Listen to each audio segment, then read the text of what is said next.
Today, we're exploring a deeply personal collection of poetry and prose called A Voice Unheard. And let me tell you, this is so much more than just a book.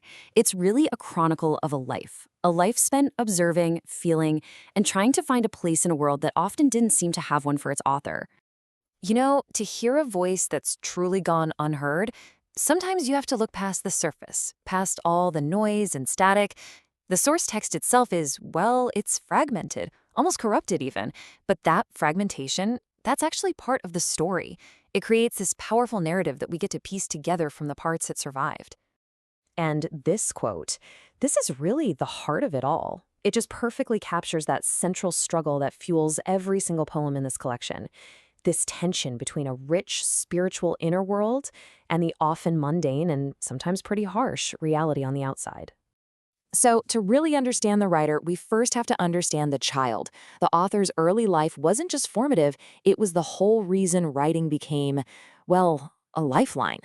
From the very beginning, the author felt different. They describe being born with multiple abilities, and whatever those abilities were, they clearly set them apart. But here's the thing, this difference wasn't celebrated. No. Instead, it led to a really painful label from the one person who should have been a source of safety, their own mother. She called them a freak for not fitting into her idea of a perfect family. So how does an experience like that even lead to a book? Well, the path is actually pretty clear. It all starts with feeling like a total outcast. That feeling? It breeds these intense emotions, fear, anger, and a deep, deep loneliness. And then came the discovery of writing. It became way more than a hobby. It was an absolutely essential outlet, a place to channel the very part of themselves that had been so painfully rejected. Now, this intense internal focus didn't stay inward for long. The author started to turn that unique, sensitive perspective outward, using it to notice patterns in the world that, frankly, most of us just miss. Take this excerpt from the poem Ho-Hum. On the surface, it might just sound like typical teenage boredom, right? But listen a little closer. It's an early glimpse of the author seeing the world in these repeating, almost mechanical cycles. The monotonous rhythm of daily school life, where things are happening but no real communication is getting through. And the author actually confirms this directly. They explain that this poem came from mentally stepping back and observing the patterns of the school day. So this was a conscious act of observation, a skill that would become totally central to their work. They weren't just living the experience, they were watching it all unfold.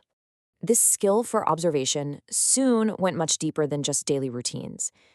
This powerful line from a poem about the uncommon man shows the focus shifting from those external patterns to the internal lives of people and, the masks they wear to get through the world.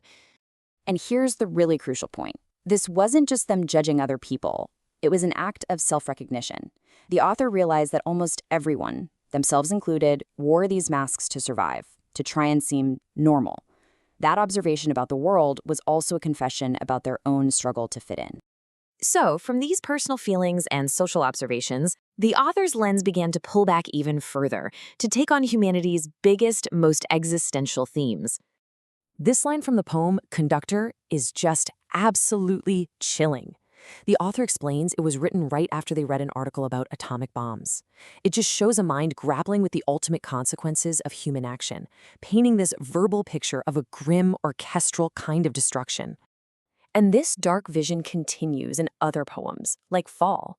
Here, the author observes another grim pattern, humanity's destructive relationship with nature. The poem talks about us chasing away life, literally paving over the earth, and just taking way more than we give back. The poem leaves us with this stark warning and a question that just kind of hangs in the air. See, the author isn't just describing a pattern, they're projecting it forward to its logical, devastating conclusion. And it really forces us to ask, is this path we're on inevitable? Can we change it? Okay, so after this whole journey through pain, observation, and even existential dread, why share it? What's the ultimate goal of letting this unheard voice out into the world? The author is super clear about this. This book is not a plea for sympathy. They say, I am not looking for pity and do not consider myself a victim. It's about sharing a perspective, right?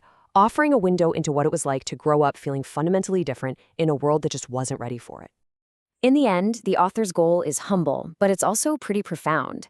They hope their words might spark something in the reader, maybe hope or deep thought or new questions, or maybe just a moment of entertainment. It's an offering, given freely, with the simple wish that it might connect. And so the author's journey really serves as this powerful reminder that there are countless unheard stories hidden just beneath the surface of our everyday lives.